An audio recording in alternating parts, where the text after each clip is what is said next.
Shtëpia ishte e mbushur me dhimbje, edhe krurë heshtja e mbulonte.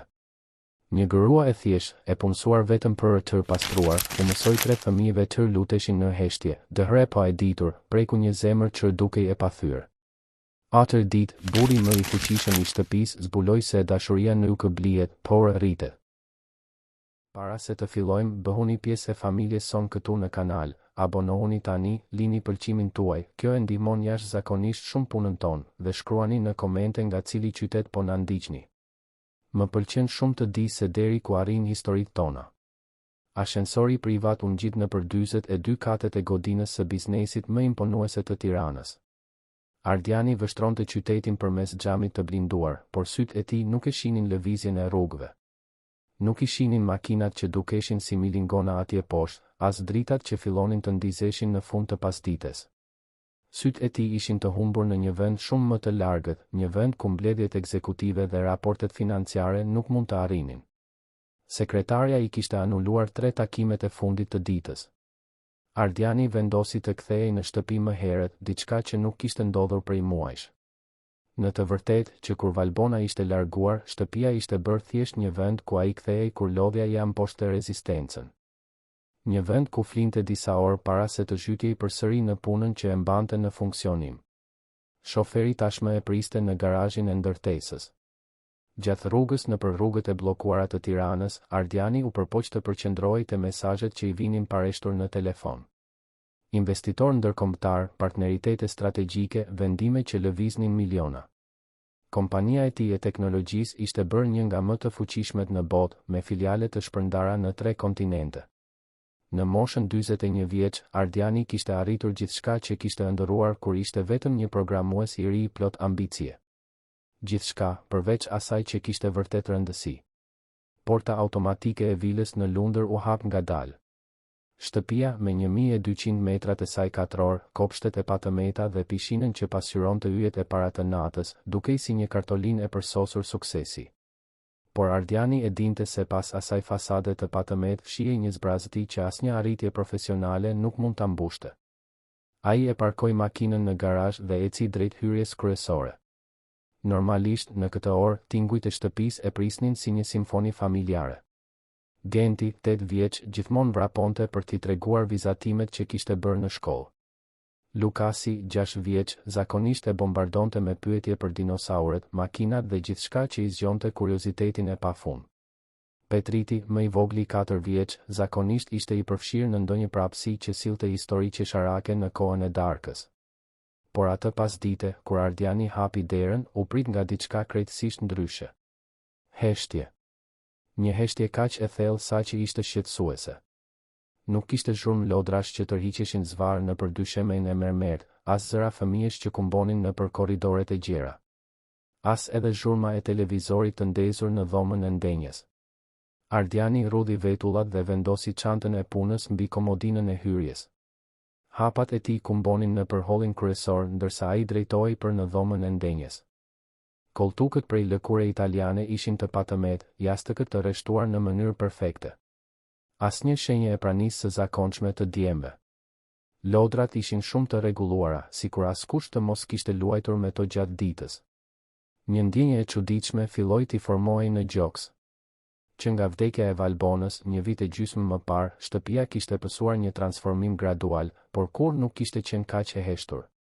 Djemtë gjithmonë gjenin një mënyrë për të mbushur hapësirat boshe me praninë e tyre të gjallë, edhe kur dhimbja dukej më e madhe se ata vetë. Ai u ngjit shkallëve të mermerta që çonin në katin e dytë, ku ishin dhomat e fëmijëve. Hapat e tij kumbonin nëpër shtëpi si rrahjet e një ore që shënonte kohën në mënyrë të dhimbshme. Dhoma e parë që kontrolloi ishte ajo e Gentit, më të madhit. Krevati ishte i rregulluar, librat të organizuar në raft, uniformat e shkollës të varura në dollap. Por Genti nuk ishte aty. Në dhomën ngjitur, atë të Lukasit, e njëjta skenë përsëritej. Gjithçka në rregull, gjithçka në vendin e vet, por asnjë shenjë e djalit që zakonisht e shndërronte atë hapësirë në një laborator eksperimentesh të çmendura me lodrat e tij shkencore. Zemra e Ardianit filloi të rrite më shpejt. Ku ishin djemtë e tij? Ai u drejtua për në dhomën e Petritit, më të voglit. Dera ishte gjysmë e hapur dhe ai e shtyu butësisht. Përsëri gjeti vetëm zbrazëtinë e organizuar të një dhome që dukej se nuk ishte banuar gjatë ditës. Atëherë dëgjoj një përshpërim e ulët, pothuajse e padëgjueshme, që vinte nga diku në shtëpi. Ardiani ndaloi në korridor dhe mpreu veshët, duke u përpjekur të identifikonte se nga vinte ai tingull. Ishte një zë femre që fliste me një ton të butë, por ai nuk arrinte të dallonte fjalët. Duke ndjekur tingullin, zbriti përsëri shkallët dhe kaloi nëpër kuzhinën moderne derisa arriti në zonën e shërbimit. Zëri bëhej më i qartë ndërsa ai afrohej. Ishte një zë që ai nuk e njihte, megjithse e dinte se duhej ta njihte. Muajt e fundit, aq shumë dado dhe punonjëse kishin kaluar nëpër shtëpi saqë ai kishte hequr dorë së përpjekuri të mbante mend emra dhe fytyra. Dera që të çonte në kopshtin e pasëm ishte paksa e hapur. Ardiani u afrua dhe, përmes të çarës, pa një skenë që e la plotësisht të paralizuar. Aty, në kopshtin e vogël që Valbona e kishte planifikuar me aq shumë dashuri, ishin 3 djemt e tij. Genti, Lukasi dhe Petriti ishin në gjunjë mbi barin e gjelbër, duke formuar një rreth të vogël. Kokat e tyre ishin të ulura, sytë të mbyllur, duart e vogla të bashkuara. Dhe pranë tyre, gjithashtu e gjunjëzuar në bar, ishte një grua që Ardiani e kujtonte vagëllimthi se e kishte parë nëpër shtëpi ditët e fundit. Ajo ishte një grua e thjeshtë, duke i rreth të 50-tave, me flokë gështenjë të mbledhur në një topuz të thjeshtë, e veshur me një uniform blu të errët që kishte parë ditë më të mira. Në duart e saj, ajo mbante një ruzare të vogël dhe buzët e saj lëviznin në një lutje të heshtur. Por ajo që e impresionoi më shumë Ardianin nuk ishte imazhi i lutjes në vetvete. Ishte shpreha në fytyrat e djemve të tij. Genti, i cili që nga vdekja e nënës ishte bërë një djalë shumë serioz për moshën e tij, kishte në fytyrë një qetësi që Ardiani nuk e kishte parë prej muajsh. Vetullat e tij nuk ishin të rrudhura si zakonisht dhe supet e tij nuk mbanin tensionin e dikujt që ndihej përgjegjës për të kujdesur për vëllezërit më të vegjël. Lukasi, i cili ishte bërë një fëmijë i heshtur dhe i tërhequr pas humbjes së Valbonës, ishte aty i pranishëm në një mënyrë që Ardiani kishte harruar se ishte e mundur. Duart e tij të vogla mbanin fort duart e vëllait më të vogël dhe kishte një qetësi në qëndrimin e tij që binte ndesh me agjitimin e vazhdueshëm që tregonte muajt e fundit. Petriti, më i vogli, që qante çdo natë duke pyetur se kur do të kthehej mami nga qielli, ishte aty me sytë mbyllur duke marrë frym thellë, sikur për disa çaste të arrinte të gjente paqe për pyetjet e tij pa përgjigje. Dhe të gjithë ata ishin të lidhur nga ajo prani femërore që Ardiani mezi e njihte. Gruaja që ishte punësuar vetëm për të mbajtur shtëpinë të pastër ishte bërë diçka shumë më e madhe, shumë më domethënëse. Ardiani qëndroi i palvizur pas derës, duke vështruar atë skenë me një përzierje emocionesh që nuk arrinte t'i përpunonte plotësisht. Një pjesë e tij ndihej mirënjohës që i shihte djemt në një moment pa qeje. Një pjesë tjetër ndihej fajtor që nuk ishte ai që po ua ofronte atë ngushëllim. Dhe kishte ende një pjesë të tretë, më të thellë, që ndihej e kërcënuar duke dëshmuar një intimitet nga i cili ai ishte përjashtuar. Zëri i gruas u bë pak më i dëgjueshëm dhe Ardiani arriti të kapte disa fjalë. Ajo nuk po recitonte lutje të mësuara përmendësh apo po ndiqte rituale formale.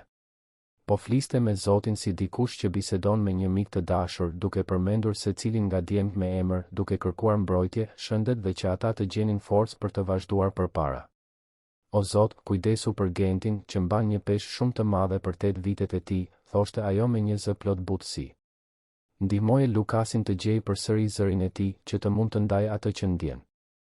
Dhe përqafoje Petritin, që ende kërkon mamin e tij në çdo cep të shtëpisë. Ardiani ndiu një therje në gjoks kur dëgjoi ato fjalë. Ajo grua, emrin e së cilës ai as nuk e dinte me siguri, i njihte djemt e tij në një mënyrë që ai vetë e kishte humbur. Ajo shihte përtej paraqitjeve, përtej sjelljeve të jashtme. Ajo shihte nevojat më të thella të secilit fëmijë. Dhe jepi mençuri babait të tyre, vazhdoi gruaja, që të gjejë rrugën e kthimit të fëmijët, edhe me kaq shumë dhimbje në zemër. Fjalët e goditën Ardianin si një grusht në stomak. Ai u largua nga dera, u mbështet në murin e kuzhinës dhe mbylli sytë. Kur ishte hera e fundit që ishte ndalur për të biseduar vërtet me djemt e tij? Kur ishte hera e fundit që ishte ulur në dysheme për të luajtur me ta, apo që u kishte lexuar një histori para gjumit? Kur ishte hera e fundit që kishte qenë i pranishëm vërtet, jo vetëm fizikisht? që nga vdekja e Valbonës, Ardiani ishte bindur se të punonte më shumë, të fitonte më shumë para, të siguronte arsimin më të mirë dhe sigurinë më të madhe materiale për fëmijët ishte mënyra për të treguar dashuri. Ai kishte punësuar mjekët më të mirë, psikologët e fëmijëve, mësuesit privat. I kishte regjistruar djemt në shkollën më me emër të Tiranës.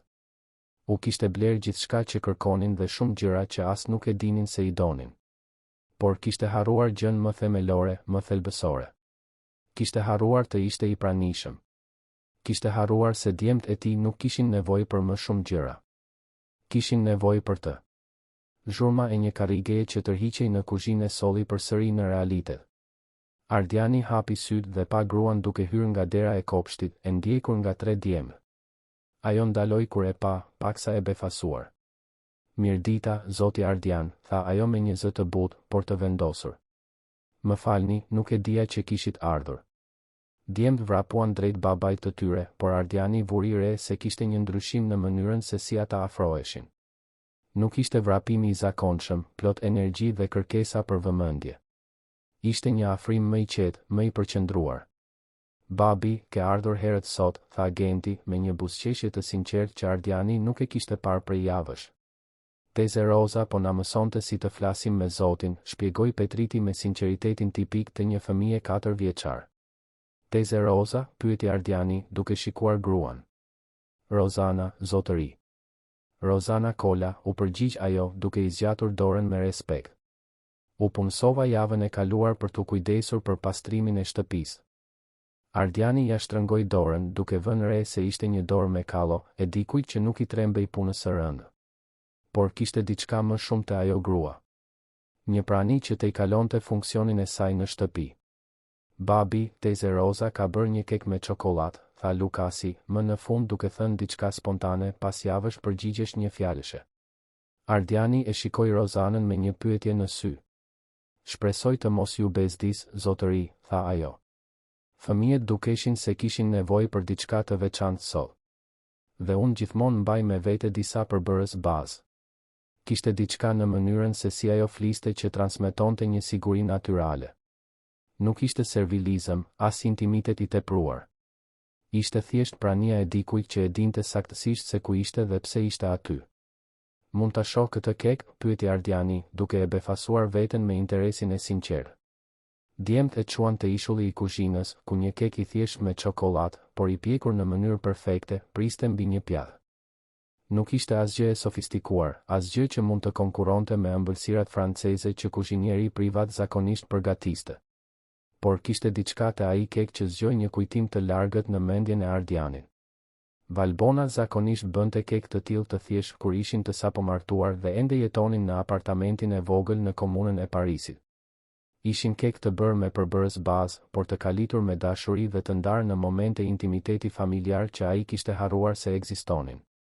Mund ta provoj, pyeti Ardiani. Genti preu një copë bujare dhe ia dha babait. Ardiani e provoi dhe ndjeu shijen e ëmbël dhe familjare të çokoladës së shtëpisë. Nuk ishte çokolata belge e importuar që zakonisht konsumonte. Ishte kakaoja e zakonshme, e përzier me miell gruri dhe sheqer. Por kishte një shije shtëpie që ai nuk e kishte ndjer prej shumë kohësh. Është i shijshëm, tha ai, dhe kuptoi se nuk po gënjente për t'u bërë qefin fëmijëve. Po ishte sinqerisht i ndershëm. Teze Roza tha se ne mund të ndihmojmë për të bërë tjetrin, tha Petriti, me sytë që i shkëlqenin nga pritshmëria. Ardiani e shikoi Rozanën, e cila vëzhgonte ndërveprimin me një buzëqeshje diskrete. Kishte diçka tek ajo që e intrigonte. Nuk ishte vetëm aftësia për të gatuar apo pastruar. Ishte mënyra se si arrinte të krijonte momente normaliteti në një shtëpi që kishte harruar se çfarë ishte normaliteti. Rozana, tha ai, a mund të qëndroni disa minuta më shumë sot? Do të doja të bisedoja me ju. Sigurisht, zoti Ardian, u përgjigj ajo. Do të mbaroj vetëm rregullimin e kuzhinës. Ndërsa Rozana organizonte enët që kishte përdorur për të bërë kekun, Ardiani vëzhgonte djemt e tij. Ata dukeshin ndryshe. Jo plotësisht të transformuar, por padyshim më të lehtë. Genti nuk e kishte atë shprehje të shqetësuar që mbante vazhdimisht.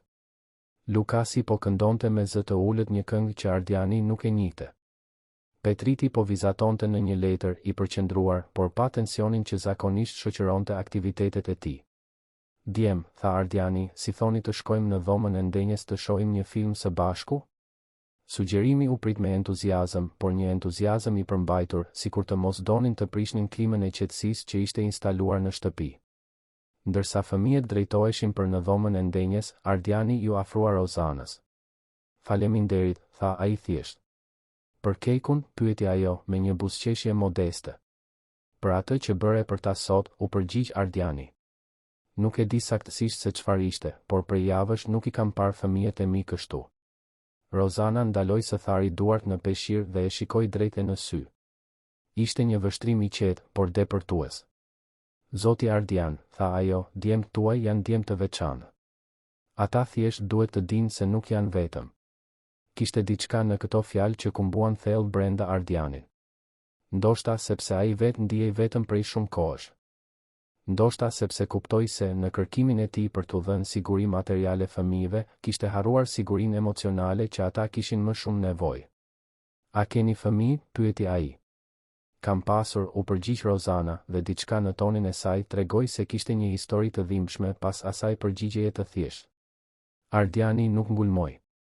Kishte mësuar se disa dhimbje duhen respektuar në kohën dhe heshtjen e tyre. Mirë, tha ai, shpresoj të mund të vazhdoni të vini këtu. Djemt duken rehat me ju. Do të ishte kënaqësi, zoti Ardian, u përgjigj ajo. Nëse më lejoni të them, ata janë fëmijë që kanë nevojë vetëm për prani. Për dikë që të qëndroj. Për dikë që të mos largohet kur gjërat vështirësohen. Përsëri, fjalët e Rozanës e goditën Ardianin në një mënyrë të papritur. Sa njerëz ishin larguar nga jeta e fëmijëve të tij vitin e fundit e gjysmë? Sa dado, punonise, madje edhe të afërm që nuk arrinin të përballonin dhimbjen e fëmijëve dhe thjesht zhdukeshin? Natën e mirë, Rozana, tha ai. Natën e mirë, zoti Ardian. Shihemi nesër. Ardiani e shoqëroi deri te dera dhe pastaj u drejtua për në dhomën e ndenjes, ku gjeti 3 djemt e tij të mbledhur në divanin e madh, duke e pritur atë. Genti kishte zgjedhur një film vizatimor që të gjithë mund ta shihnin së bashku. Për herë të parë pas shumë muajsh, Ardiani u ul në mes të fëmijëve, la Petritin të mbështetej në krahun e tij, Lukasin të rehatohej pranë tij, Gentin të ndante kokoshkat që kishte përgatitur. Ndërsa shihnin filmin, Ardiani nuk mund të ndalonte së menduari për skenën që kishte dëshmuar në kopsht. Djemt e tij të gjunjëzuar, duke u lutur me një grua që mezi e njihnin, por që në një farë mënyre kishte arritur të ofronte atyre diçka që ai, me gjithë paratë dhe burimet e tij, nuk kishte arritur t'u ofronte. Paqe. Paqe të thjeshtë dhe të thellë. Kur filmi mbaroi dhe fëmijët shkuan në dhomat e tyre, Ardiani mbeti vetëm në dhomë, duke reflektuar mbi ditën që kishte qenë ndryshe nga të gjitha të tjerat. Diçka kishte ndryshuar në atë shtëpi. Diçka delikate, por domethënëse. Dhe për herë të parë që nga vdekja e Valbonës, Ardiani e lejoi veten të besonte se ndoshta kishte një rrugë kthimi. Një rrugë që nuk kalonte në për arritje profesionale apo siguri materiale. Një rrugë që kalonte në përprani, në përqëndrueshmëri, në përdikë që zgjidhte të qëndronte edhe kur gjërat vështirësoheshin. Rozana Kola. Një grua e thjesht që kishte ardhur për të pastruar shtëpinë, por që ndoshta po pastronte shumë më tepër se sa thjesht dhoma. Ndoshta po pastronte plagët që asnjë para në botë nuk mund t'i shëronte. Mëngjesi tjetër erdhi me një aromë ndryshe nëpër shtëpi. Ardiani zbriti në kuzhinë më herët se zakonisht, I shtyr nga një kuriozitet që nuk arrinte ta shpjegonte. Gjeti Rozanën tashmë aty, duke përgatitur mëngjesin për fëmijët. Nuk ishte mëngjesi I sofistikuar që kuzhinierja private zakonisht shërbente në fundjavë. Ishte diçka më e thjeshtë, bukë franceze e thekur, vezë të fërguara, lëng portokalli I shtrydhur në çast dhe fruta të prera në forma argëtuese. Mirë mëngjes, zoti Ardian, përshëndeti Rozana, pa ndërprer atë që po bënte. Fëmijët u zgjuan duke kërkuar të ndihmonin në mëngjes. Shpresoj të mos ju bezdis. Ardiani shikoi përreth dhe pa Gentin në këmbë mbi një stol, duke përzier vezët në tigan me kujdes të 2 fish. Lukasi ishte pranë lavamanit, duke larë frutat që Petriti I ndante në një frutier me ngjyra. Ishte një skenë kaq e zakonshme, kaq natyrale, saqë për një moment Ardiani harroi se ishte në shtëpinë e tij. Babi, shiko si di të fërgoj vezë, tha Genti me krenari të sinqertë. Dhe unë po laj mollët tamam siç na mësoi teze Roza, shtoi Lukasi, duke treguar çdo frut sikur të ishte një trofe. Petriti vrapoi te babai me një banane në dorë. Babi, a do banane? Teze Roza tha se banania të jep forcë për të punuar. Ardiani u ul te ishulli i kuzhinës duke vështruar djemt e tij teksa kryenin detyra të thjeshta me një përqendrim dhe gëzim që ai nuk e kishte dëshmuar prej shumë kohësh. Kishte diçka terapeutike në ato gjeste bazike, në mënyrën se si ata ndihmonin njëri tjetrin, në mënyrën se si Rozana i udhëzonte pa nxitim, pa nervozizëm. Që kur jeni zgjuar, pyeti Ardiani. Teze Roza erdhi shumë herët, shpjegoi Genti. Tha se donte të mbaronte rregullimin e shtëpisë para se ne të zgjoheshim, por ne zbritëm dhe i kërkuam të ndihmonim. Ata janë shumë të përkushtuar, tha Rozana, me një buzëqeshje në fytyrë. Dhe kanë etje për të mësuar. Thjesht kanë nevojë për dikë me durim për t'i mësuar. Ardiani hëngri mëngjesin e përgatitur nga vetë fëmijët e tij dhe përsëri pati atë ndjenjën e çuditshme të familjaritetit. Shija ishte e thjeshtë, por kishte një erës të veçantë që vinte nga kujdesi, vëmendja, dashuria e përfshirë në përgatitje. Pas mëngjesit, fëmijët u drejtuan për në dhomën e ndenjes për të luajtur dhe Ardiani përfitoi për të biseduar më shumë me Rozanën. Mund të pyes se nga vini, e pyeti ai. Nga Gjirokastra, zotëri. Një qytet i vogël, u përgjigj ajo, duke vazhduar të lante enën. Erdha në Tiranë para disa vitesh në kërkim të punës. Dhe familja juaj? Mbeti atje? Rozana ndaloi për një çast, duart e saj të palvizshme mbi ujin e lavamanit. Nëna ime e ndigjetën atje. Ajo kujdeset për shtëpinë që ishte e burrit tim. Ishte, pyeti Ardiani, duke kuptuar menjëherë se kishte prekur një temë delikate. Ai u nda nga jeta para 3 vitesh, tha Rozana thjesht. Kancer. Ishte shumë e shpejtë. Ardiani ndjeu një shtrëngim në gjoks. Ai e njihte atë dhimbje, atë zbrazti të papritur që instalohet kur personi që duam thjesht nuk është më aty. Më vjen keq, tha ai, dhe fjalët e tij mbanin një sinqeritet që vinte nga përvoja e tij me humbjen. Faleminderit, u përgjigj Rozana. Ishte e vështirë në fillim. Sidomos sepse lash pas 2 fëmijë që ishin pothuajse të rritur. Por ata e kuptuan se unë kisha nevojë të rifilloja larg kujtimeve. Ju keni fëmijë? Pyeti Ardiani, i befasuar. Kam. Rakelën, 22 vjeçe, që po mbaron fakultetin për pedagogji. Dhe Gjonin, 20 vjeç, që punon në një servis makinash në qytet. Janë djemë të mirë. Ardiani mbeti në heshtje duke përpunuar këto informacione. Rozana kishte lënë fëmijët e saj për të punuar duke u kujdesur për fëmijët e të tjerëve. Kishte braktisur vendlindjen, kujtimet, historinë e saj për të rindërtuar jetën në një metropol ku ishte vetëm 1 ndër miliona. Duhet të jetë e vështirë të qëndroni larg tyre, tha ai. Është, pranoi Rozana. Por ndonjëherë dhimbja e mallit është më e vogël se dhimbja e të qëndruarit në vendin ku gjithçka të kujton personin që ka ikur. Përveç kësaj, unë zbulova se kujdesi është thirrja ime. Nuk ka rëndësi për kë kujdesem. Dashuria që jap gjithmonë kthehet në një farë mënyre.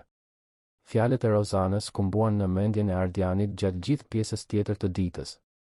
Edhe në zyrë, gjatë mbledhjeve ekzekutive dhe telekonferencave ndërkombëtare, ai e gjente veten duke menduar për thjeshtësinë e asaj gruaje që kishte lënë gjithçka pas për të rifilluar, dhe që tani kujdesej për fëmijët e tij sikur të ishin të saj. Në fund të pasdites, kur u kthye në shtëpi, u prit nga një skenë që do të bëhej rutinë në ditët në vijim. Fëmijët ishin në kopsht me Rozanën, jo vetëm duke luajtur, por duke mësuar. Genti po mbillte fidan maruleje në një parcel të vogël që ajo kishte improvizuar. Lukasi vëzhgonte një krim me një lupë, i magjepsur nga shpjegimet që Rozana jepte për rëndësinë e këtyre kafshëve të vogla për tokën. Petriti vizatonte në një fletore duke kopjuar lulet që shihte përreth. Babi, shiko çfarë kam mbjell, bërtiti Genti sapo pa Ardianin të afrohej. Pas disa javësh do të mund të ham sallat nga kopshti ynë, shpjegoi Lukasi me entuziazëm. Dhe unë vizatova një trëndafil si ai i kopshtit të gjyshes, tha Petriti, duke treguar një vizatim me ngjyra dhe plot detaje për një fëmijë 4 vjeçar. Ardiani u gjunjëzua në mes të fëmijëve, duke vëzhguar çdo zbulim, çdo mësim. Kishte kaq shumë njohuri që ndaheshin aty në mënyrë kaq natyrale, kaq organike. Teze Roza di shumë gjëra, tha Genti.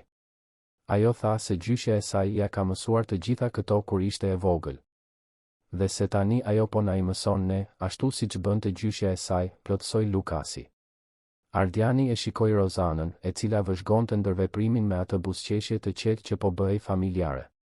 Ata mësojnë shpejt, tha ajo. Dhe kanë një kuriozitet natyral që duhet ushqyer. Atë natë, gjatë darkës, Ardiani vuri re se si dinamika e shtëpisë kishte ndryshuar në mënyrë delikate. Fëmijët bisedonin më shumë, ndanin zbulimet e ditës, bënin pyetje për botën përreth tyre. Rozana kishte vendosur rutina të vogla që sillnin strukturë pa ngurtësi, kujdes pa mbytje. Teze Roza, nesër mund të na mësosh të bëjmë bukë, pyeti Petriti. Nëse babai juaj e lejon, u përgjigj ajo duke shikuar Ardianin. Sigurisht, tha ai. Por nuk është e nevojshme të më thërrisni zoti Ardian gjatë gjithë kohës. Mund të më thërrisni thjesht Ardian. Rozana buzëqeshi. Faleminderit, Ardian. Kishte diçka çliruese në atë thjeshtësi, në atë thyrje të formaliteteve të panevojshme. Ardiani po fillonte të kuptonte se Rozana nuk ishte thjesht një punonjëse. Ishte dikush që ishte bërë pjesë e jetës së tyre në një mënyrë organike, natyrale. Pasi fëmijët shkuan të flinin, Ardiani dhe Rozana u ulën në verandën e shtëpisë, duke vështruar kopshtin e ndriçuar nga dritat e jashtme. Mund të bëj një pyetje personale, tha Ardiani. Sigurisht. Pse i bëni të gjitha këto? Të shkoni përtej asaj për të cilën jeni punësuar? Rozana mbeti në heshtje për disa çaste, sikur të kërkonte fjalët e duhura. Kur burri im vdiq, tha ajo më në fund, u ndjeva plotësisht e humbur. Nuk e dija më se kush isha patë. Fëmijët e mi ishin tashmë të rritur, të pavarur. U ndjeva e padobishme, pa qëllim. Ajo bëri një pauzë, duke shikuar yjet që fillonin të shfaqeshin në qiell. Erdha në Tiranë duke menduar se do të ishte vetëm një rifillim profesional. Por kur fillova të punoja në shtëpi ku kishte fëmijë, zbulova se ata më kthenin diçka që mendoja se e kisha humbur përgjithmonë, ndjenjen e dobisë, të rëndësisë. Zbulova se dhimbja ime mund të shndërrohej në kujdes për njerëz të tjerë që gjithashtu po vuanin. Ardiani dëgjoi çdo fjalë me vëmendje, duke njohur në to jehonën e ndjenjave të tij. Djemt tuaj, vazhdoi Rozana, po kalojnë të njëjtën gjë që kalova unë. Ata kanë humbur dikë shumë të rëndësishëm dhe po përpiqen të kuptojnë si të vazhdojnë të jetojnë pa atë person. Dallimi është se ata janë shumë të vegjël për ta përpunuar këtë vetëm. Dhe ju dini si t'i ndihmoni sepse keni kaluar të njëjtën gjë, përfundoi Ardiani. Saktësisht. Nuk është mëshirë apo dëmshuri. Është njohje. Është një dhimbje që bisedon me një dhimbje tjetër dhe gjen mënyra për t'u shëruar. Ardiani ndjeu një ny në fy. Prej muajsh ai përpiqej të gjente përgjigje në librat e psikologjisë së fëmijëve, në konsultime me specialistë, në terapistë që merrnin shumë marramendëse për orë. Por një grua e thjesht nga Gjirokastra kishte arritur, në pak ditë, të vendoste një lidhje të sinqertë me fëmijët e tij. Dhe si e bëni këtë? Pyeti ai. Si arrini të depërtoni tek ata në një mënyrë që unë nuk mundem? Prani, u përgjigj Rozana pa hezitim. Prani e vërtetë. Nuk është të jesh në të njëjtin ambient. Është të jesh emocionalisht i disponueshëm. Është t'i shikosh në sy kur flasin. Është të dëgjosh jo vetëm fjalët, por atë që ata po përpiqen të komunikojnë pas fjalëve. Unë punoj shumë, tha Ardiani, sikur të ishte një justifikim. E di. Dhe ata e din gjithashtu. Por puna nuk është dashuri, Ardian. Suksesi nuk është dashuri. Siguria materiale nuk është dashuri. Dashuria është kohë. Dashuria është vëmendje. Dashuria është të zgjedhësh të qëndrosh kur do të ishte më e lehtë të largoheshe. Fjalët e Rozanës depërtuan thellë në zemrën e Ardianit. Ai e dinte se ajo kishte të drejtë. Ishte bindur se duke punuar më shumë, duke arritur më shumë, duke fituar më shumë, po u tregonte dashuri fëmijëve.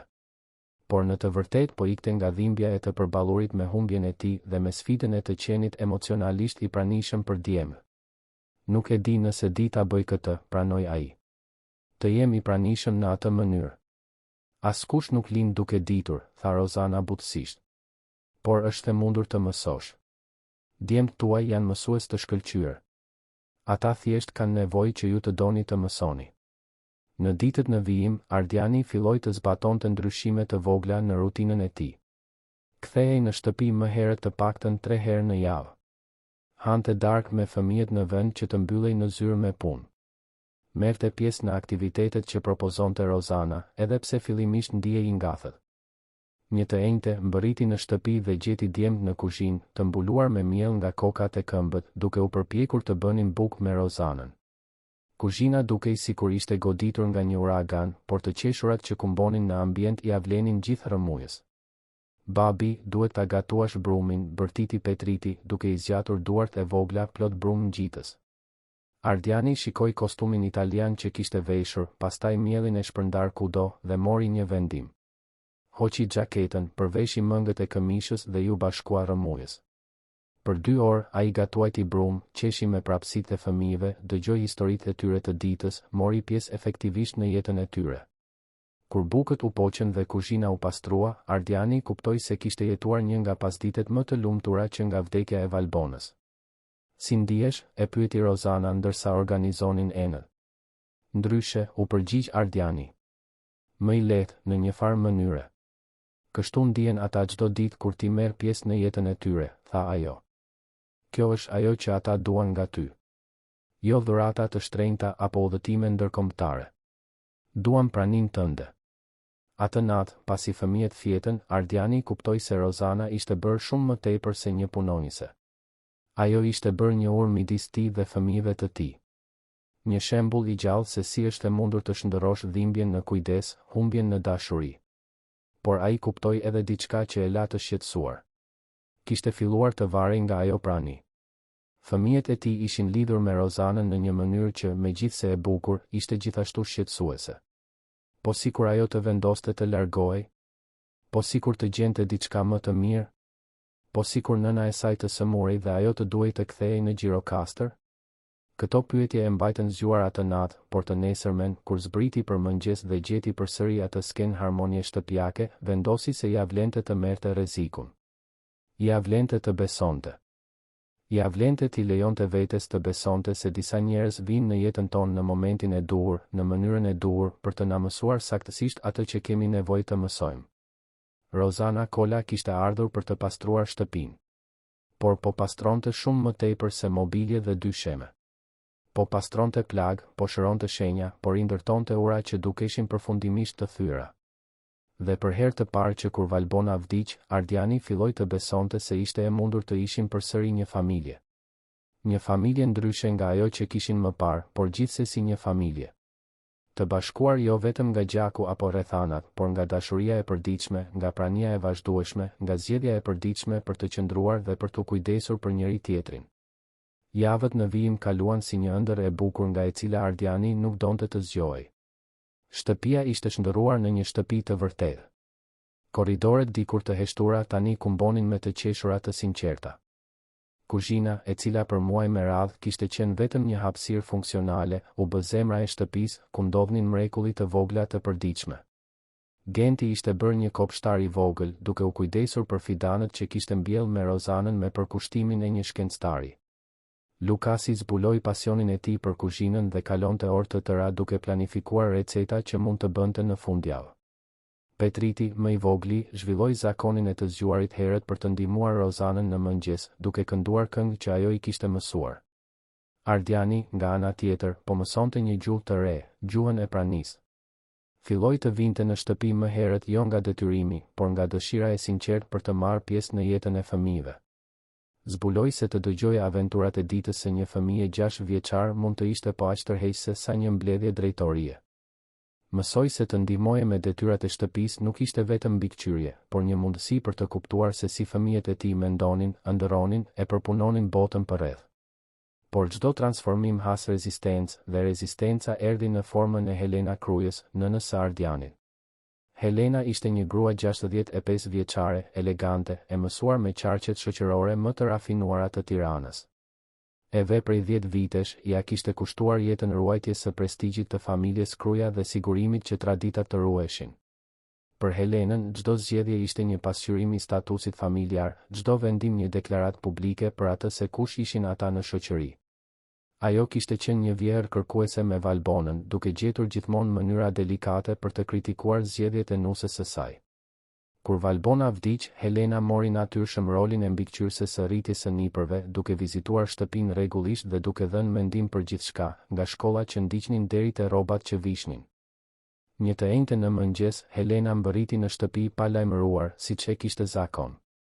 Ardiani ishte në zyrë, por fëmijët ishin në shtëpi sepse shkolla i kishte anuluar mësimet për shkak të një problemi me tubacionet. Rozana ishte me djemt në dhomën e ndenjes, duke ndihmuar Gentin me një projekt shkencor, ndërsa Lukasi dhe Petriti vizatonin në dysheme.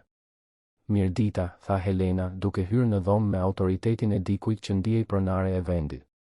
Gjishë Helena, bërtitën fëmijët në kor, duke vrapuar për ta përqafuar. Rozana u ngrit menjëherë, duke rregulluar uniformën dhe duke u përpjekur të organizonte shpejt materialet e shpërndara nëpër dysheme. Mirdita, zonjë, përshëndeti Rozana me respekt. Helena vëzhgoi skenën me sy kritik. Materialet e artizanatit të shpërndara në dhomën e ndenjes, fëmijët me rrobat pak të pista me boj, ambienti i çlirit që binte ndesh me formalitetin që ajo e konsideronte të përshtatshëm. Dhe ju jeni, pyeti Helena, megjithse tashmë e dinte përgjigjen. Rozana Kola, zonjë. Punoj këtu duke u kujdesur për shtëpinë dhe fëmijët. Kuptoj, tha Helena, me një ton që mbarte më shumë informacion se sa shprehnin fjalët. Gjatë vizitës, Helena vëzhgoi çdo ndërveprim midis Rozanës dhe fëmijëve. Vuri re familjaritetin me të cilin ata i drejtoheshin asaj, duke e quajtur Teze Roza. Vuri re natyrshmërinë me të cilën Rozana merrte pjesë në lojra, mënyrën se si fëmijët kërkonin miratimin e saj për arritjet e vogla, mënyrën se si ata mblidheshin pranë saj gjatë historisë që ajo lexonte. Kur Ardiani mbërriti nga puna, gjeti nënën e tij në dhomë, duke pirë çaj ndërsa vëzhgonte fëmijët që luanin në kopsht me Rozanën. Mami, që surprizë e bukur, tha ai, duke puthur Helenën në faqe. Si je? E shqetësuar, u përgjigj ajo drejt për drejt. E shqetësuar për çfarë? Helena tregoi me gisht në mënyrë diskrete drejt kopshtit, kur Rozana po i mësonte Petritit të mbillte fara luledielli. Për këtë, Ardian. Për këtë situatë që është instaluar këtu. Çfarë situate? Nuk e kupton? Kjo grua po merr një rol që nuk i takon. Fëmijët po lidhen tepër duke krijuar një varësi emocionale të papërshtatshme. Ardiani ndiu një irritim të menjëhershëm, por u përpoq të ruante qetësinë. Mami, Rozana është një profesioniste e shkëlqyer. Fëmijët janë mirë, të lumtur. Ardian, unë të kam rritur ty dita një kur diçka nuk është e përshtatshme për standardin ton familjar, e ndërpreu Helena. Kjo grua nuk ka formimin e duhur për t'u kujdesur për fëmijë. Nuk ka referenca të përshtatshme. Nuk ja njohim historinë, familjen, të kaluarën. Unë e njoh, tha Ardiani me vendosmëri. Njoh gjithçka që duhet të njoh. E nje, Helena ngriti një vetull skeptike. Ja nje të kaluarën kriminale? E di nëse ka vese? Nëse ka probleme financiare që mund të kompromentojnë sigurinë e fëmijëve? E di nëse nuk po e përdor afërsinë me ty për të përfituar? Mami, po e egzageron. Po jam realiste, ju përgjigj Helena. Ardian, ti je i cenueshëm emocionalisht. Është e natyrshme që të lidhesh me personin e parë që tregon kujdes për fëmijët. Por duhet të mendosh me arsye, jo me zemër. Helena u ngrit dhe eci drejt dritares që shikonte nga kopshti. Shikoj, tha ajo. Shiko si e shikojnë fëmijët e tu këtë grua. Ata po zëvendësojnë kujtimin e nënës së tyre me këtë punonjëse. Ata nuk po zëvendësojnë askënd, tha Ardiani, duke ndjerë zemërimin të rritej brenda tij. Jo. Petriti më thiri, gjyshe Helena sot. E di sa kohë kishte pa e bërë këtë? Gjithmonë më ka thirrur vetëm gjyshe. Por tani duhet të më dalloj nga Teze Roza, apo jo? Ajo po zë një hapësirë që nuk i takon. Ardiani mbeti në heshtje, duke vëzhguar fëmijët në kopsht. Helena kishte prekur një pikë të ndjeshme. Ai vetë kishte vënë re se si fëmijët i referoheshin Rozanës me një intimitet që ndonjëherë e bezdiste. Jo nga xhelozia, por nga një pasiguri që nuk arrinte ta emërtonte. Përveç kësaj, vazhdoi Helena, çfarë shembulli po u jep atyre? Që çdo kush mund të hyjë në familjen ton pa kritere, pa standarde? Genti po rritet, Ardian. Së shpejti do të pyes pse një pastruese ka autoritet mbi të. Si do ta shpjegosh këtë konfuzion hierarkish? Nuk është konfuzion, tha Ardiani, por zëri I tij ishte më pak I vendosur. Ardian, unë e kuptoj që po vuan. E kuptoj që ke nevojë për ndihmë me fëmijët. Por ka mënyra të përshtatshme për ta bërë këtë.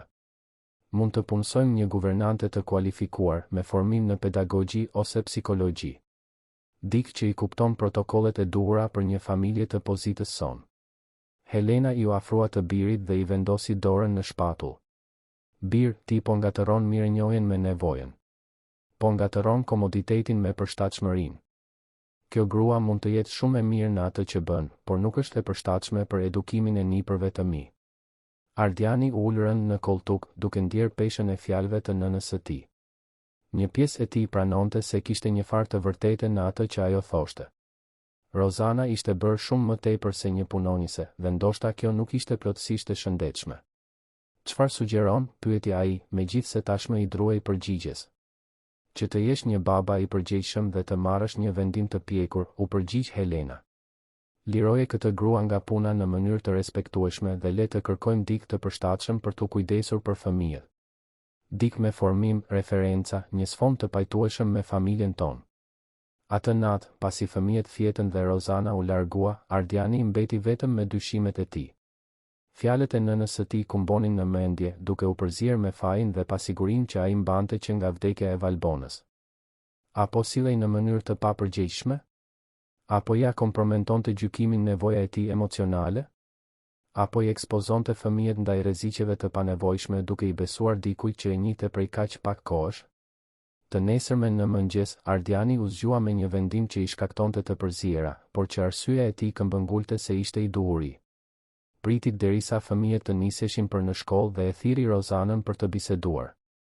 Rozana, duhet të flas me ty, tha ai, duke vënë re se si ajo e kuptoi menjëherë seriozitetin në tonin e tij. Sigurisht, Ardian. Ka ndodhur diçka. Ai mori frym thellë, duke mbledhur guximin për fjalët që nuk donte t'i shqiptonte. Duhet të rimendoj situatën tonë këtu, filloi ai. Fëmijët janë lidhur shumë me ty më shumë se sa do të ishte e përshtatshme. Rozana qëndroi e palvizur, por Ardiani pa diçka që u shua në sytë e saj. Kuptoj, tha ajo thjesht. Nuk është asgjë që ke bërë gabim, nxitoi Ardiani të shpjegonte. Ti je e mrekullueshme me ta. Thjesht ndoshta kam lejuar që gjërat të shkojnë shumë larg. Shumë larg, përsëriti Rozana, dhe kishte një trishtim të thellë në zërin e saj. Fëmijët duhet të kuptojnë hierarkitë, kufijtë. Duhet të mësojnë se jo të gjithë njerëzit qëndrojnë përgjithmonë. Nuk mund të krijojë pritshmëri jo reale. Rozana pohoi ngadalë me kokë, duke thithur çdo fjalë si goditje fizike. Kur do të dëshironit që të largohesha, zotëri, pyeti ajo, duke u kthyer te trajtimi formal. Në fund të javës, tha Ardiani, duke u rryer çdo fjalë që dilte nga goja e tij. Dhe fëmijët? Si do t'ua shpjegoni atyre? Ardiani nuk e kishte menduar këtë. Në fakt, ishte përpjekur të mos mendonte se si do të reagonin Genti, Lukasi dhe Petriti ndaj largimit të Rozanës. Do të gjej një mënyrë, tha ai, pa bindje. Rozana u ngrit në këmbë, rregulloi uniformën me duar që I dridheshin lehtë. Ardian, tha ajo, duke e shikuar drejtë në sy, mund të jap një këshill? Ai pohoi me kokë. Mos lejo që frika për t'u lënduar t'ju pengoj të doni. As ju, as fëmijët tuaj. Dhe me këto fjalë, ajo u tërhoq për të mbaruar ditën e saj të fundit të punës. Gjatë pjesës tjetër të javës, Ardiani vuri re një ndryshim gradual në sjelljen e fëmijëve. Ata dukeshin se e ndjenin që diçka ishte ndryshe, megjithse Rozana mbante rutinën e saj normale. Kishte një tension në ajër, një ndjenjë se diçka e rëndësishme ishte gati të humbiste. Genti, më vëzhguesi, ishte I pari që pyeti. Babi, teze Roza është e mërzitur për diçka, pyeti ai gjatë darkës së të enjtes. Pse mendon kështu? Pyeti Ardiani, duke u përpjekur ta mbante zërin normal. Ajo buzëqeshi më pak sot. Dhe këndoi më pak këngë. Lukasi u pajtua. Dhe na përqafoi më shumë herë se zakonisht. Sikur po na thoshte lam të mirë. Petriti, me intuitën tipike të fëmijëve të vegjël, shkoi drejt e në temë. Teze Roza do të ikë, babi? Ardiani ndjeu se bota po I shembej kur pas syt e 3 djemve të tij të ngulitur tek ai, duke pritur një përgjigje që ai nuk dinte si ta jepte. Ndonjëherë njerëzit duhet të ndjekin rrugë të tjera, tha ai pa bindje. Heshtja që pasoi ishte shurdhuese. Genti e shtyu pjatën larg, duke humbur plotësisht oreksin. Lukasi filloi të luante nervozisht me pecetën. Petriti thjesht filloi të qante. Nuk dua që ajo të ikë, tha Petriti mes lotësh. Ajo është pjesë e familjes son. Jo, nuk është, tha Ardiani, më ashpër se sa kishte ndërmend. Rozana është një punonjëse. Dhe punonjësit nuk qëndrojnë për gjithmonë. Genti e shikoi baban me një shprehje hidhërimi që Ardiani nuk do ta harronte kurrë. Ashtu si mami nuk qëndroi për gjithmonë, pyeti djali 8 vjeçar. Pyetja e goditi Ardianin si një plumë. Ai kuptoi shumë vonë se duke hequr Rozanën nga jeta e fëmijëve, po përsëriste modelin e humbjes që ata aq shumë e kishin frikë. Po konfirmonte se njerëzit që ata donin thjesht zhdukeshin, pa shpjegim të duhur, duke lënë pas vetëm zbrazëti dhe konfuzion. Të premten, ditën e fundit të Rozanës në shtëpi, ajo u zgjua më herët se zakonisht dhe përgatiti një mëngjes të veçantë për fëmijët. Petulla në formë zemre, lëng portokalli me çadra të vogla letre, fruta të prera në forma argëtuese.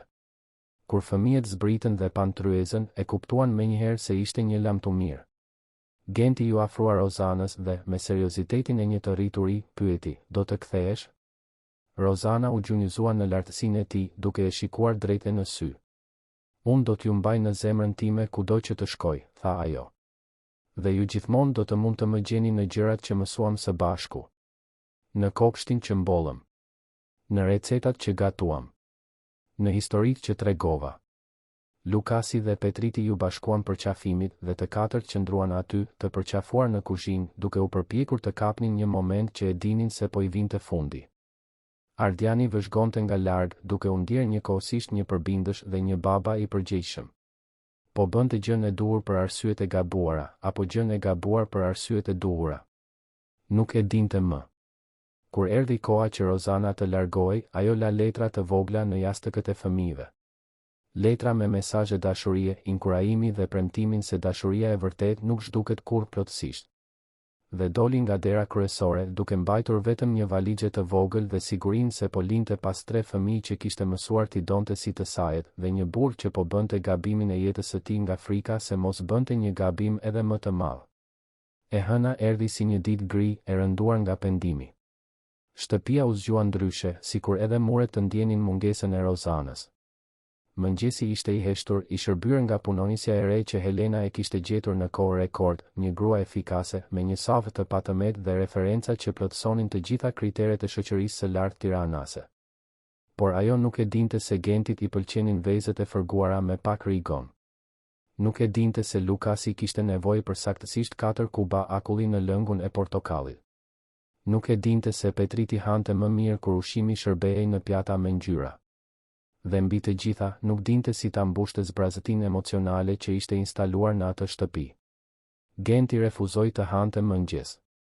U ul në tryezë, shikoi pjatën me ushqim të organizuar në mënyrë perfekte dhe thjesht tha se nuk kishte uri. Lukasi hëngri në heshtje, mekanikisht, sikur ushqimi të mos kishte shije. Petriti pyeti 3 herë se ku ishte teze Roza, dhe me çdo ajo nuk punon më këtu që dëgjonte, syt I mbusheshin më shumë me lodh. Ardiani vëzhgonte gjithë këtë me një shtrëngim në gjoks që rritej çdo minutë. U përpoq t'i gëzonte fëmijët duke folur për fundjavën, për shëtitjet që mund të bënin, për dhuratat që mund të blinin. Por përgjigjet ishin një fjalëshe, vështrimet të largëta. Kur fëmijët u nisën për në shkollë, Ardiani mbeti vetëm me mendimet e tij. Shtëpia ishte e patëmet, punonjësja e re ishte jashtëzakonisht kompetente. Por kishte një ftohtësi në ajër, një mungesë jete që ai nuk mund ta injoronte. Në zyrë u përpoq të përqendrohej në punë, por mendja I kthehej vazhdimisht në shtëpi. Si ishin fëmijët në shkollë? Si kishin fjetur natën e kaluar? A e kishte gjetur Genti letrën e Rozanës? A kishte pushuar Petriti së kërkuarja atë nëpër korridore? Helena u shfaq në kompani gjatë pasdites, me atë buzëqeshje të kënaqur të dikujt që kishte zgjidhur një problem të rëndësishëm. Si janë fëmijët me punonjësen e re? Pyeti ajo, duke u ulur në koltukun përballë tavolinës së Ardianit. Mirë, gënjeu ai. Të thash se do të ishte më mirë kështu. Margareta ka 15 vjet përvojë me familje të nivelit të lartë. flet 3 gjuhë, ka kurs të ndihmës së parë, ditë ngas makinën. Është saktësisht ajo që ju duhet. Ardiani pohoi me kokë, por fjalët e tij dilnin pa bindje. Po, ajo duket kompetente. Ardian, ti more vendimin e duhur, tha Helena, duke vënë re hezitimin e të birit. Pas disa javësh, fëmijët as nuk do ta kujtojnë më atë situatën e mëparshme. Por Helena e kishte gabim. Fëmijët nuk harruan. Në javët në vijim, ata dukeshin se u vyshkën si bim pa ujë. Genti u kthye te ajo shprehje shumë serioze për moshën e tij. Lukasi u kthye në heshtjen që kishte karakterizuar muajt e parë pas vdekjes së nënës. Petriti zhvilloi zakonin e të fshehurit poshtë tavolinës së kuzhinës, sikur të kërkonte dikë që nuk e gjente dot. Kopshti që Rozana e kishte ndihmuar Gentin ta mbillte filloi të vyshkej nga mungesa e kujdesit. Fletorja e recetave që Lukasi po zhvillonte u braktis në një sirtar. Petriti ndaloi së vizatuari dhe filloi përsëri të urinonte në krevat, një sjellje që e kishte tejkaluar muaj më parë. Ardiani përpiqej të kompensonte mungesën duke qenë më i pranishëm, por kuptonte se prania e tij e vetme nuk mjaftonte. Kishte një lloj të veçantë kujdesi që Rozana ofronte, një mënyrë të veçantë për të dashur që ai nuk arrinte ta përsëriste, sado që përpiqej. Një mëngjes, 3 javë pas largimit të Rozanës, Ardiani zbriti për mëngjes dhe gjeti Petritin të ulur vetëm në kuzhinë, duke mbajtur një nga vizatimet që i kishte bërë Rozanës. Babi, tha djali 4 vjeçar me një seriozitet që ja theu zemrën Ardianit, pse njerëzit që duam ikin gjithmonë? Pyetja kumbonte nëpër kuzhinë si një klithmë dhimbjeje. Ardiani u gjunjëzua në lartësinë e të birit, duke e shikuar drejt e në sytë e tij të përlotur. Jo të gjithë njerëzit ikin, bir. Mami iku, tha Petriti. Teze Roza iku. Kush tjetër do të ikë? Në atë moment, Ardiani e kuptoi plotësisht gabimin që kishte bërë. Duke hequr Rozanën nga jeta e fëmijëve nga frika se mos lidheshin tepër, kishte konfirmuar frikën e tyre më të madhe, se dashuria ishte e përkohshme, se njerëzit e rëndësishëm gjithmonë largoheshin pa shpjegim të duhur. Genti u shfaq në kuzhinë në atë moment, ende me pijama, me sytë e enjtur si dikush që kishte qarë gjatë natës. Babi, tha ai, unë ëndërrova teze Rozën mbrëm. Ajo ishte në kopsht, duke punuar në kopshtin ton, duke kënduar atë këngën që këndonte gjithmonë. Lukasi zbriti menjëherë pas tij, gjithashtu i dëshpëruar, duke mbajtur fletoren e recetave që e kishte braktisur. Babi, a mendon se teze Roza është mirë? Pyeti Lukasi. A mendon se ka gjetur një familje tjetër për t'u kujdesur? Ideja e Rozanës duke u kujdesur për fëmijë të tjerë, duke ofruar të tjerëve dashurinë që fëmijët e tij aq shumë kishin nevojë, ishte si një thik në gjoksin e Ardianit.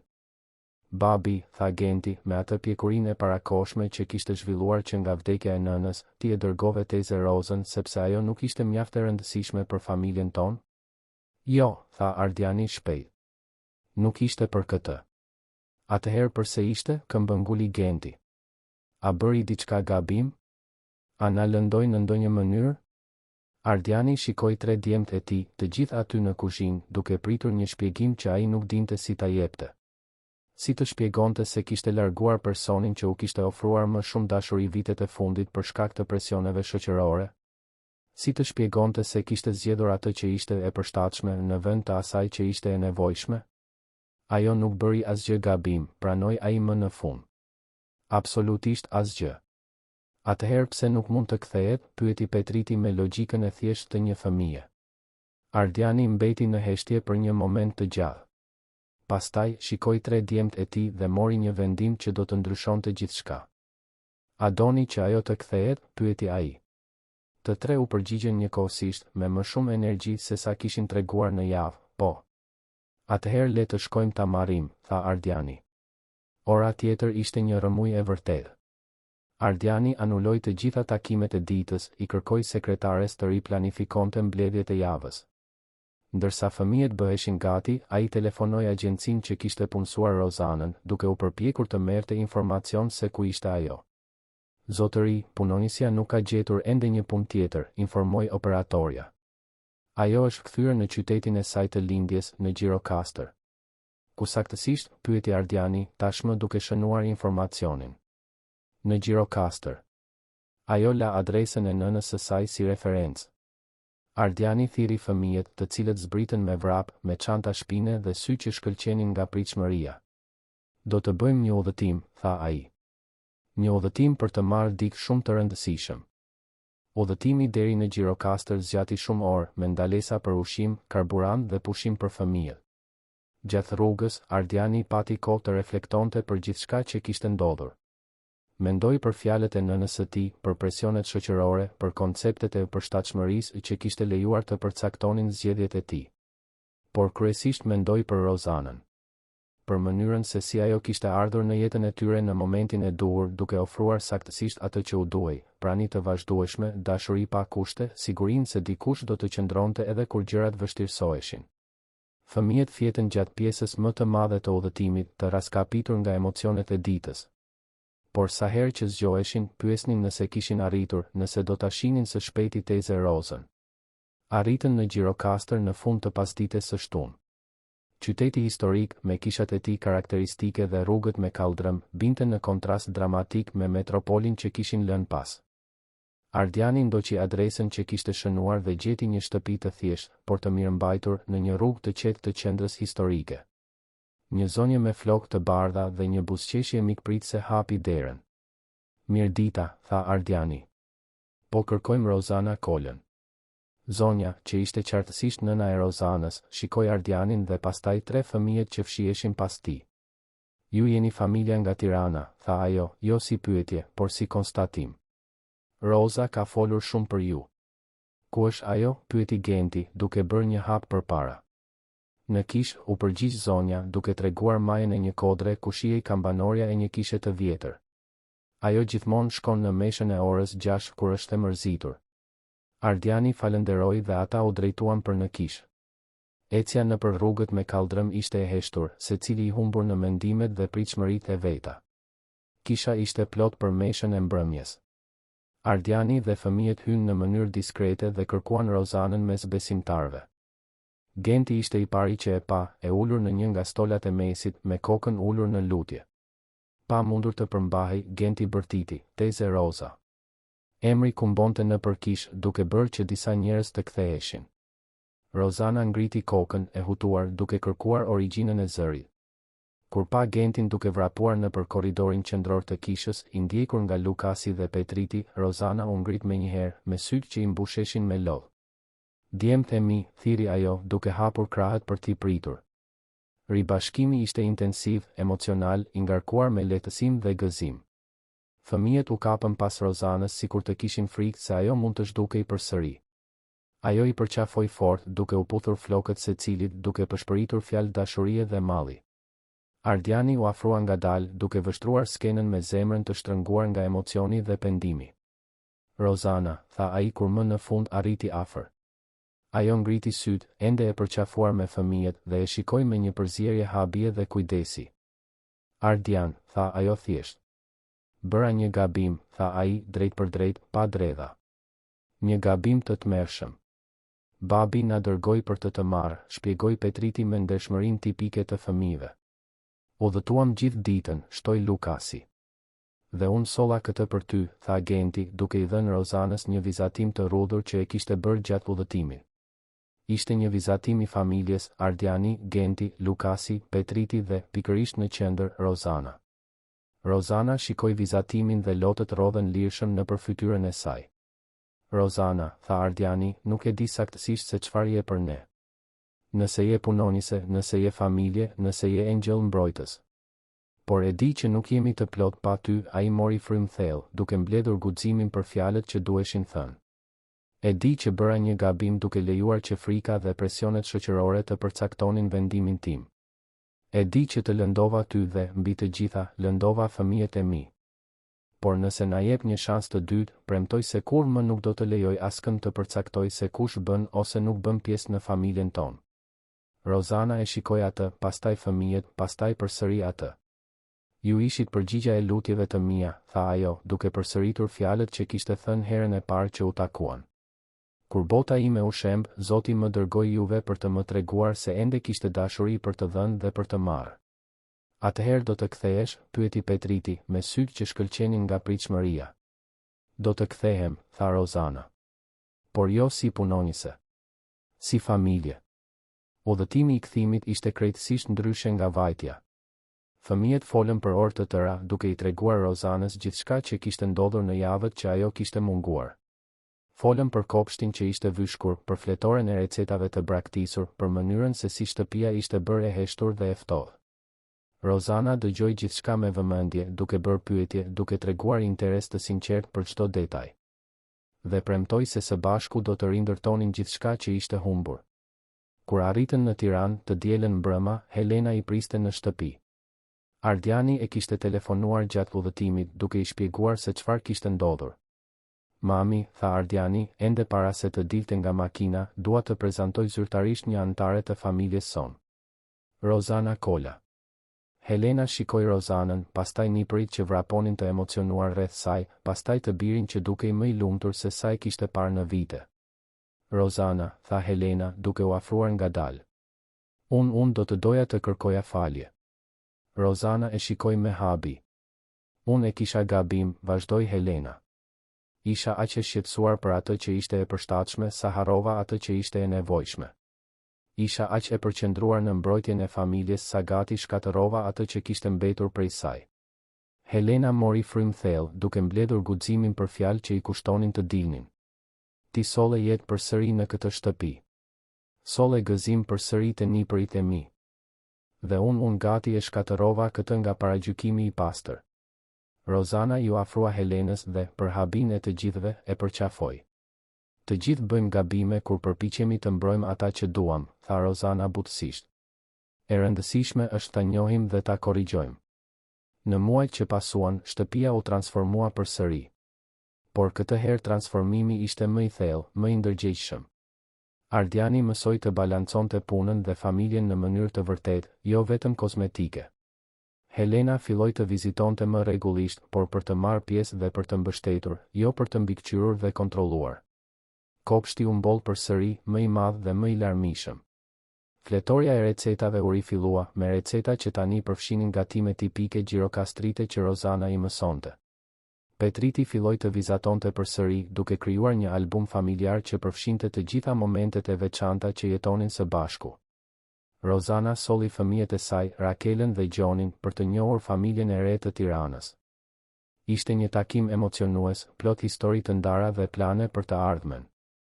Në prag të krishtlindjeve të atij viti, pas një dite të tërë përgatitjesh për darkën, përgatitje që përfshin të gjithë familjen, përfshir Helenën, Ardiani i mblodhi të gjithë në dhomën e ndenjes. Kam një pyetje të rëndësishme për të bërë, tha ai, duke shikuar drejt e në sy Rozanën. Fëmijët mbetën në heshtje, duke kuptuar solemnitetin e momentit. Rozana, tha Ardiani, a do të qëndrosh me ne për gjithmonë? Zyrtarisht. Si familje. Rozana shikoi përreth dhomës, duke parë fytyrat pritëse të fëmijëve, buzëqeshjen inkurajuese të Helenës, syt plot shpresë të Ardianit. Po, tha ajo thjesht. Dua të qëndroj për gjithmonë. Ajo që pasoi ishte një përqafim kolektiv, lot gëzimi, plane për të ardhmen që bëheshin njëkohësisht nga të gjithë. Atë natë, ndërsa fëmijët flinin dhe Helena ishte kthyer në shtëpinë e saj, Ardiani dhe Rozana u ulën në verandë, duke vështruar yjet në qiellin e verës.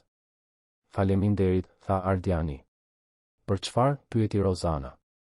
Që nuk hoqe dorë nga ne. Që u ktheve edhe pas gjithë asaj. Ardian, tha Rozana, familja nuk ka të bëjë me gjakun apo kontratat apo pozitën shoqërore. Ka të bëjë me zgjedhjen për të qëndruar. Ka të bëjë me zgjedhjen për të dashur çdo ditë, edhe kur është e vështirë. Ajo bëri një pauzë, duke shikuar shtëpinë e ndriçuar ku 3 fëmijë flinin të qetë. Dhe ju ishit familja që unë zgjodha. Jo sepse ishte e përshtatshme apo e lehtë, por sepse dashuria e vërtetë e njeh dashurinë e vërtetë. Vite më vonë, kur Genti mbaroi gjimnazin, Lukasi zbuloi thirrjen e tij për gastronominë dhe Petriti u bë një artist i talentuar, të gjithë ata i atribuan shumë nga ajo që u bën pranisë së vazhdueshme të Rozanës në jetën e tyre. Ata mësuan se familja është një zgjedhje e përditshme. Se dashuria është prani. Se disa njerëz vinë në jetën tonë jo për të mbushur hapësira boshe, por për të na mësuar se kur nuk kemi qenë vërtet bosh, vetëm duke pritur momentin e duhur për të lulëzuar. Dhe kështu, të dashur dëgjues, mbaron historia e Ardianit, Gentit, Lukasit, Petritit dhe Rozanës, një familje që lindi jo nga gjaku, por nga vendimi për të dashur dhe për të qëndruar. Nëse kjo histori preku zemrën tuaj, nëse e gjetët veten në dhimbjen e humbjes ose në shpresën e rifillimit, lini pëlqimin tuaj më poshtë dhe abonohuni në kanalin ton. Duam të dim në komente, cili moment i kësaj historie ju preku më shumë. A keni jetuar ndonjëherë një përvojë të gjetjes së familjes aty ku më pak e prisnit? Ndajeni me ne, sepse çdo histori dashurie dhe tejkalimi meriton të festohet. Çdo ditë, këtu në kanal, sjellim rrëfime që zbulojnë anën më të thellë dhe të vërtetë të përvojës njerëzore. Histori që na kujtojnë se, edhe në momentet më të vështira, gjithmonë ka një dritë që pret të na udhëheqë përsëri drejt dashurisë. Ju presim në episodin e ardhshëm me një tjetër histori që shkon drejt e në zemër.